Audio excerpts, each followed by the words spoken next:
Hello दोस्तों, कहानी की इस नई सीरीज में आप सभी का स्वागत है। आज की इस कहानी का नाम है भूतिया फ्लैट। यह एक चुड़ैल की कहानी है। तो अगर आपको भी डरावनी कहानियाँ, भूतिया कहानी या हॉरर स्टोरीज इन हिंदी। भूतिया फ्लैट साल 2000 की बात है। खाली जमीन पर कुछ नए फ्लैट्स बने थे जिनमें 2 ब्लॉक थे और हर ब्लॉक में 8 फ्लैट्स थे जिनमें शिवम और मिस्टर माथुर अपने अपने परिवारों के साथ रहने आए थे। दोनों एक दूसरे को जानते तो नहीं थे, लेकिन एक साथ रहने आए थे तो जल्दी जान पहचान हो गई थी। शिवम का फ्लैट ए ब्लॉक में था और मिस्टर माथुर का फ्लैट नंबर 13 बी ब्लॉक में था। माथुर, जगह और घर दोनों बहुत अच्छे हैं। अच्छा हुआ बिना कोई देरी की तुमने ये घर खरीद लिया। शिवम, घर तो लेना ही था, ये सही लगा तो ले लिया। चलो मैं थोड़ी देर पार्क में घूम कर आता हूँ। शिवम पार्क चला जाता है जहाँ उसकी मुलाकात मिस्टर माथुर से होती है।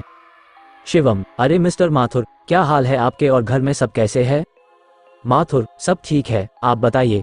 शिवम, मैं भी ठीक हूँ। और नया घर कैसा लगा? माथुर, अब नई जगह पर सेटल होने में थोड़ा समय तो लगता ही है, धीरे धीरे सब हो जाएगा। शिवम, ये बात भी सही है, चलिए मैं चलता हूँ, फिर मिलेंगे। इसके बाद वो दोनों एक दूसरे को बाय बोलकर अपने अपने घर चले जाते हैं। पार्क से वापस आकर जैसे ही मिस्टर माथुर सबको ड्राइंग रूम में बैठा देखते हैं तो उनके पास जाकर बैठते हैं और बच्चों से बोलते हैं। माथुर, बच्चों, तुम अभी तक यहाँ क्या कर रहे हो? चलो अपने कमरे में जाकर सो जाओ, कल स्कूल भी जाना है।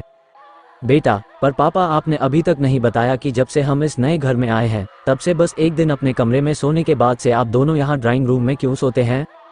माथुर, क्योंकि हमें यही सोना पसंद है, उस कमरे में हमें नींद नहीं आती। माथुर की पत्नी, अब सब लोग सो जाओ और आप भी आ जाओ, मैं सोने जा रही हूँ। बच्चे अपने अपने कमरे में चले जाते हैं, जिनके जाने के बाद मिसेस माथुर उदास होकर मिस्टर माथुर से बोलती है।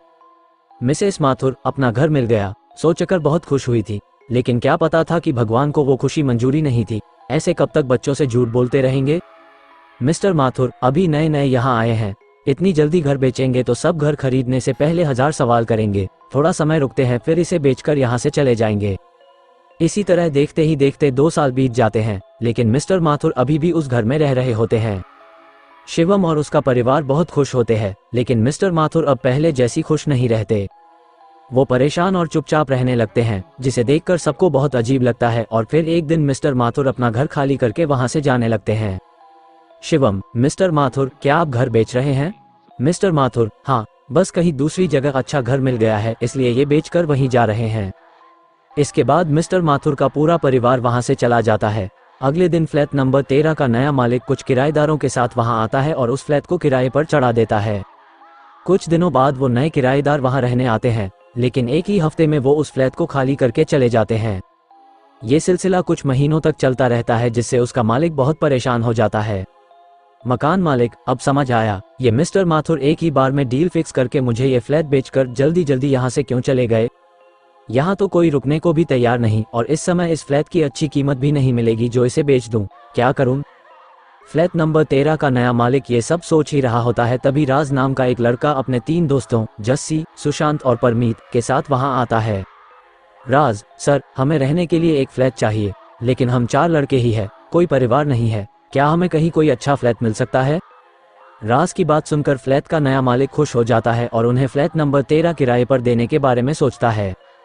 मकान मालिक, फ्लैट तो है, सोसाइटी भी अच्छी है और लोग भी, किराया भी कम देना पड़ेगा, लेकिन एक शर्त है। राज, कैसी शर्त? मकान मालिक, तुम्हें पूरे 1 साल का डिपॉजिट एडवांस देना होगा और अगर 1 साल से पहले घर खाली किया तो भी वो डिपॉजिट वापस नहीं होगा। अकेले लड़कों को कोई सोसाइटी आसानी से रखने को तैयार नहीं होती। मैं तुम लोगों को वहां अपनी जिम्मेदारी पर रहने की इजाजत दिलवाऊंगा, इसलिए इतना तो करना पड़ेगा। अच्छी सोसाइटी में कम किराए पर 4 लड़कों के लिए घर मिलना मुश्किल होने की वजह से राज बिना कुछ सोचे समझे हाँ बोल देता है और वो लोग 1 साल का डिपॉजिट एडवांस जमा करके फ्लैट नंबर 13 में शिफ्ट हो जाते हैं। राज, दोस्ती, बहुत मुश्किल से सिर्फ लड़कों को रहने के लिए ये फ्लैट मिला है, नहीं तो हर जगह परिवार वालों की ही डिमांड थी, इसलिए यहाँ कोई बदतमीजी नहीं, शांति से रहना, क्योंकि 1 साल का डिपॉजिट भी हो चुका है। सभी दोस्त, जरूर दोस्त। वो लोग अपना सामान फ्लैट के कमरों में भर देते हैं और पहले दिन ड्राइंग रूम में ही सो जाते हैं। अगले दिन कमरा खाली करके सारे घर का सामान सेट करके रात को जैसे ही कमरे में सोने जाते हैं तो कुछ देर बाद डरते हुए वापस ड्राइंग रूम में आ जाते हैं। जस्सी, क्या यह मेरा सपना था या सच? राज, हमारा वहम ही होगा। परमीत, सबको एक साथ एक जैसा वहम कैसे हो सकता है? सुशांत, वहां सच में कोई रो रहा था नहीं, रही थी। वहाँ कोई रो रही थी।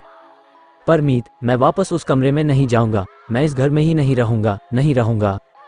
सुशांत, शायद इसलिए उन्होंने इतनी आसानी से हमें ये फ्लैट रहने के लिए दे दिया। जस्सी, और इसीलिए 1 साल का डिपॉजिट भी ले लिया जिससे हम खाली करके बिना जा सकें। परमीत, भाई पैसे तो आ जाएंगे लेकिन जान चली गई तो कहाँ से लाओगे, कल ही यहाँ से खाली कर देते हैं। इस सब के बाद वो सब उस रात ड्राइंग रूम में ही सो जाते हैं। अगली सुबह राज पार्क में घूमने जाता है। वहाँ उसकी मुलाकात शिवम से होती है। शिवम की अच्छे स्वभाव को देखकर और उसी सोसाइटी का पुराना और जानकार सदस्य समझते हुए राज उसे सारी बात बताता है, जिसे सुनकर शिवम हैरान रह जाता है। शिवम, क्या ये सच है? मिस्टर माथुर ने तो इसके बारे में कभी कोई जिक्र नहीं किया, शायद इसीलिए वॉइस प्लेट को छोड़कर चले गए और इसी वजह से यहाँ आने वाला कुछ ही समय में फ्लैट को छोड़कर चला जाता था। राज, क्या आपको इसके बारे में कुछ भी नहीं पता था? मुझे लगा आपको पता होगा इसलिए मैंने आपको बताया। हम अकेले लड़कों को तो घर मिलना वैसे भी बहुत मुश्किल है, मुझे समझ नहीं आ रहा हम करें तो आखिर क्या? शिवम, तुम फिक्र मत करो, हम मिलकर इसका कोई उपाय सोचते हैं। आज रात मैं तुम्हारे घर रुकूंगा। उद्धरण चिन्ह। उस रात शिवम, राज और उनके दोस्तों के साथ उनके फ्लैट पर रुकता है। वो लोग थोड़ी देर बात करके कमरे में सोने जाते हैं। बेड पर लेटने के कुछ देर बाद ही शिवम को बेड के सिराने की तरफ से किसी लड़की के रोने की आवाज़ सुनाई देती है। वो उठकर कमरे में चारों तरफ देखता है लेकिन वहाँ कोई नहीं होता। शिवम, यहाँ तो सच में कोई गड़बड़ है। सुशांत, यहाँ गड़बड़ नहीं, बहुत बड़ी गड़बड़ है, इस घर में भूतनी है। शिवम, क्या इसने तुम लोगों को कोई नुकसान पहुँचाया?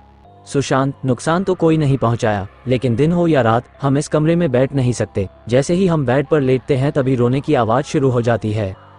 शिवम दोबारा उसी तरफ सिर करके लेटता है, जिसके बाद दोबारा उसे किसी की रोने की आवाज़ सुनाई देती है। वो ऐसा कई बार करके देखता है, बार बार उसे वही रोने की आवाज़ सुनाई देती है, लेकिन पता करने पर वहाँ कुछ नहीं मिलता।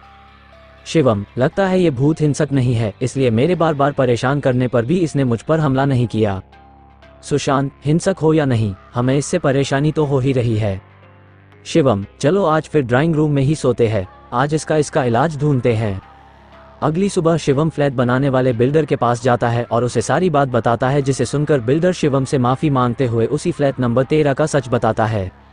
बिल्डर, जब मैं वहाँ फ्लैट बना रहा था उस वक्त एक छोटी लड़की अपनी मम्मी के साथ कंस्ट्रक्शन साइट पर काम करने आती थी। एक दिन जब हम फ्लैट नंबर 13 के मास्टर बेडरूम में काम कर रहे थे तभी ना जाने कैसे उसके नीचे दबकर उसकी लड़की की मृत्यु हो गई। उस समय ऐसा कुछ नहीं लगा, इसलिए कुछ दिनों बाद फिर काम शुरू हो गया। शायद उस लड़की की आत्मा है जो रोती है। बिल्डर की बात सुनकर शिवम फ्लैट नंबर 13 में वापस आता है और बेडरूम में जाकर बोलने लगता है। शिवम, बच्चे, मुझे तुम्हारे बारे में जानकर बहुत बुरा लगा, लेकिन क्या तुम इस फ्लैट को छोड़कर जा सकती हो? शिवम की ये बोलते ही रोने की आवाज़ तेज होने लगती है। शिवम, अच्छा ठीक है, रोना बंद करो, हम आराम से बात करते हैं। अपनी हर बात के बाद रोने की आवाज़ शांत होती है और शिवम दोबारा बच्ची के भूत से पूछता है कि क्या वो इस घर को छोड़कर कहीं और जाएगी या नहीं। इस पर भूतनी खून से दीवार पर नहीं लिख देती है, जिसे देखकर राज बहुत घबरा जाता है। शिवम, नहीं, ये तो यहाँ से जाने को भी तैयार नहीं है, हम क्या करेंगे? शिवम, क्या तुम इन लोगों को कुछ नुकसान पहुँचाओगी? क्या वो लोग जब यहाँ सोने आएंगे तो तुम रोना बंद कर सकती हो? बार बार एक ही नहीं कि जवाब से शिवम उलझन में पड़ जाता है। उसे समझ नहीं आता कि वो क्या करे क्या नहीं। कुछ देर सोचने के बाद उसके दिमाग में एक योजना आती है और वो राज से बोलता है। शिवम, ये तुम्हें कोई नुकसान नहीं पहुंचाएगी। अगर तुम लोग इसके साथ ही इस फ्लैट में रह सकते हो तो मेरे पास एक आइडिया है, अगर नहीं तो कोई दूसरा घर ढूंढ लो। राज, अगर ये हमें नुकसान नहीं पहुंचाएगी तो ठीक है, हम यहाँ रहने के लिए तैयार है। और हम सोएंगे कहाँ? शिवम, दूसरे कमरे का सामान इस कमरे में भरकर इस स्टोर रूम बना दो और तुम सब दूसरे कमरे का इस्तेमाल करो। दोबारा इस कमरे में तभी आना जब बहुत जरूरी हो, नहीं तो इसे हमेशा बंद ही रखना। शिवम की बात पर सोच विचार करके चारों दोस्त उसी फ्लैट में रुकने का फैसला करते हैं, जिसके बाद वो बेडरूम को स्टोर रूम बना देते हैं और सुकून से घर में रहने लगते हैं। धीरे धीरे वो लोग उस भूत को भी घर का हिस्सा बना लेते हैं। वो सब अपने हर खुशी में उसके लिए कमरे में खाना रखने लगते हैं और उससे बातें करने लगते हैं, जिसका जवाब बच्ची का भूत दीवार पर लिख कर देती है। इस तरह धीरे धीरे हर रात बच्ची के रोने की आवाज़ें भी कम होने लगती है और वो सब मिलकर उसी फ्लैट में रहने लगते हैं। ये हॉरर स्टोरी आपको कैसी लगी नीचे कमेंट में हमें ज़रूर बताएं। ऐसी और भी डरावनी कहानियाँ हमें सब्सक्राइब करें। और इसी दहशत के साथ भूतिया प्लेसेड हिंदी स्टोरी समाप्त हो जाती है।